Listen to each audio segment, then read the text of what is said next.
Hello and welcome to another Porter's Action Figure review. In light of Phantom Menace being released in 3D this year, I thought I'd go ahead and start reviewing the two figures I've already purchased. Start here with Darth Maul, of course, and then the next review of this I'll do is of Qui-Gon Jinn here. So, okay, now before I start talking about the action figure itself, I'm trying out this new background. This is my old background. It has a piece of cardboard, and it's got a lot of lines and kind of folds in it. It's kind of distracting from the overall figure, I think. And I use these comic book backboards here I got. I don't have very many. I need to get a whole bunch of them at the comic store for all my comics, and then I'll have some extra ones to use for this. But I'll use these for right now. I have two on the back, one here, and these are flat and smooth. That one does have some bend, as you can see right there, but overall not bad. I actually think this is a much better background than my previous, so I think we'll stick with this.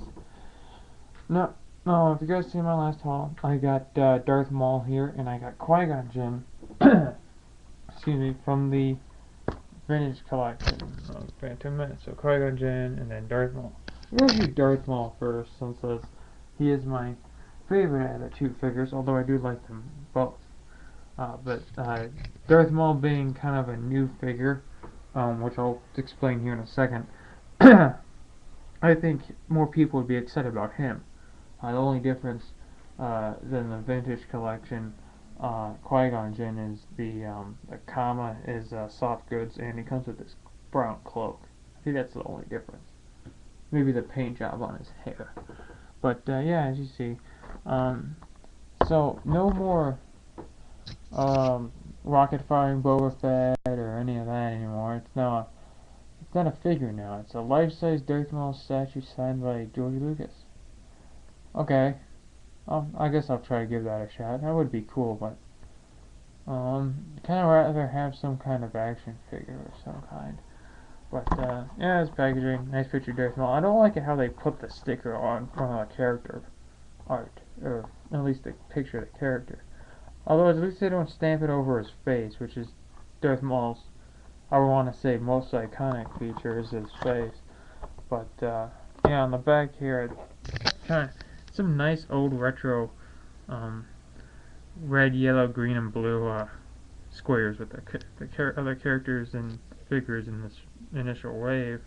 I don't know how many of these I'll actually pick up. I might get Obi-Wan and a battle droid. I don't really need Darth Sidious for any reason. And I might get an Anakin. And I do want a pit droid. But I don't think I want that Rat's Tyrell guy. I don't need a whole bunch of pod racers. Because, I mean, it's one thing if they made his pod racer, which they haven't. So I'm not going to have a whole bunch of pod racing pilots and not have their pod racers yet. So I'll wait until they ever make those to get those characters if I ever wanted them. But he is DC Vintage Collection number 86. By the way, I thought I'd point that out. And there you have it. Now, weird. I just noticed this barcode's a lot different. It's stamped over the other one. It's a sticker. Yeah, that's on Qui-Gon too. It's a sticker over the actual proof of purchase. So maybe these were the first shipment that Target got. I don't know. But that's kind of strange. I didn't know that before. Yeah. So now he retails for about $10.99. So a little bit more than what they usually go for. Before I get into the figure, I did give him one of the Saga Legends base stamps. Let's get into his accessories first. First off, it comes with these binoculars. Pretty unique in design, actually. I think you hold them like from the side and like that. I think that's the front. I don't know. I don't remember, but this looks like the front. Pretty cool though. I remember him using these in Tatooine, I believe. So, maybe when I get his blood fin, I'll have them use these in a display properly. But anyway, in case any of you might not know, the Bloodfin is the name of his Sith speeder, I believe. I read that on Wikipedia. Usually when I get a new figure, I like to read his entry on, or his or her entry on Wikipedia and learn just a little bit more about the character. He also comes with his double-bladed lightsaber, of course, ignited, and it comes in 2 pieces, which I think is great because you can store it and it doesn't get broken, and then you just connect them together, as you can see. Then you have his double-bladed lightsaber. It is translucent plastic, but it's not. I wish it looked a little bit different. I can't really show it to you now because it's all the way over there, but some of my other lightsabers that I have are more of a translucent, as you can show, the Vintage Collection Qui-Gon Jinn's lightsaber. Like, that's more translucent. These are a little bit cloudy, I guess. I mean, they still work, but I think they're a little bit cloudy. The light doesn't go through them as the other ones do. He does get an unignited double-bladed lightsaber. This one he cannot pull apart. It doesn't separate, but he does have a tiny little peg right there on the side to peg in a hole on the side of the figure. I'll just show it here in a little bit. He also comes with this this hood he's wearing, which is a plastic piece. Pardon me, I'm trying to. There we go. Find something. Put this camera on there. There we go. That's a lot better. As I move his accessories over there, focus on him. Yes. Now, as I was saying, he comes with this hood piece, just a separate piece, and you gotta pull it off. And it's kind of hard to get off without warping his horns. But I don't usually keep it on that much. But it is a nice hood piece, and it does fit over his head. Now, taking the figure off of the base stand. Very awesome figure. I got one that had fairly good painted base. See if it'll focus. You see my finger, the focus is me turning the lens. So that's always why you might see that. Yeah. You can see his. There we go. Focus on those eyes. There we go. Mine are a little bit off. Just a little bit. Not that bad though. I think this side is a lot better. I think this side is the one that kind of needs a little bit of work done to it.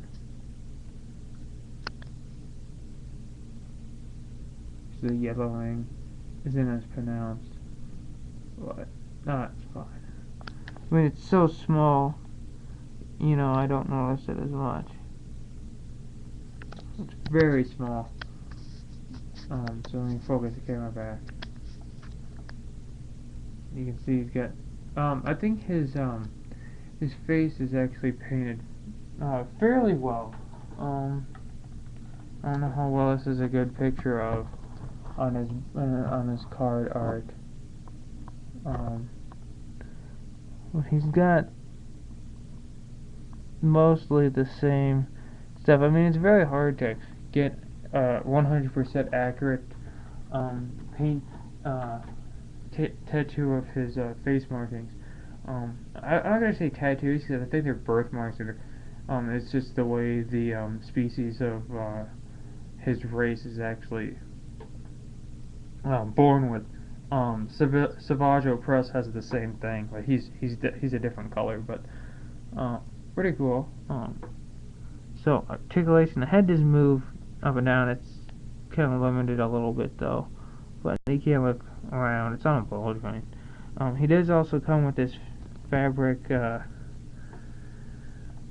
cloak. Now this is a different one than when he comes with. This is the one to I think that's the one to Legacy Collection Darth Sidious or Emperor Palpatine. So I'm gonna go find him. Yeah, I switched their coats because I like the way that one is on him compared to the one he came with. And I don't know. I'm still trying to experiment. So okay, sorry about that. I had to go get Darth Sidious to take his cloak off. I think this is the one you come with. It's got a split there in the middle, and activator split more. I could be wrong. This could be a different one, because I have about 3 of these. I have another one from the old Saga Legends, Darth Maul from last year, that I bought for to put that cloak on my Jedi Master Luke. Well, you know so Return of the Jedi, green lightsaber, black outfit. You know that one. So this could be a different one than the one that he came with. Sure, he's got some nice silver paint there. I think that's a communicator. I'm not entirely sure.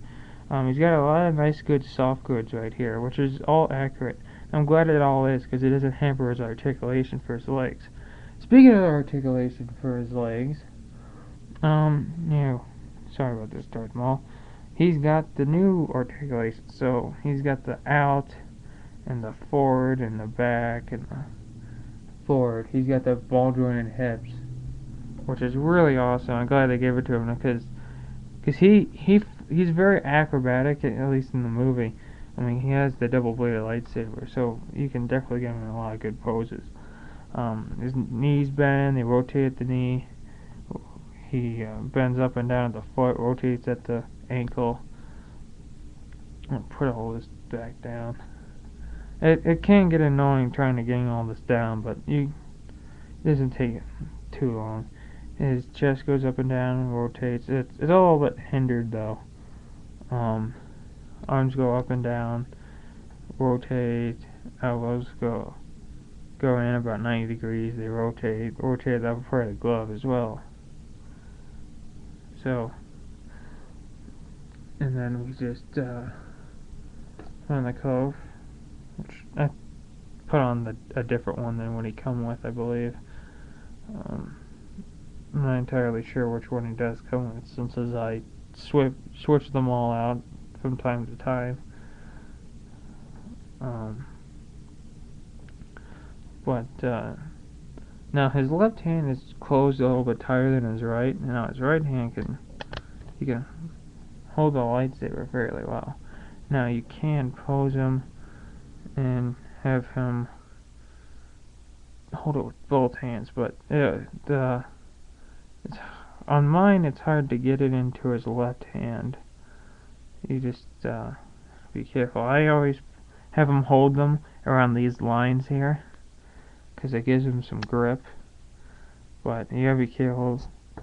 Sometimes the lightsaber will want to go in half, but you finagle right, you can get a good dual wielding pose out of him. If you just stand, yeah, it's not even with the sand either. Come on, focus, you stupid camera. It's not focusing. I'll go that way. There we go. Sorry about that. So yeah. Overall, I think this is the best Darth Maul figure ever. I mean, paint job's pretty nice. I mean, his face is very detailed. He can hold his lightsaber, and I don't think his lightsaber's been able to split in half like that before.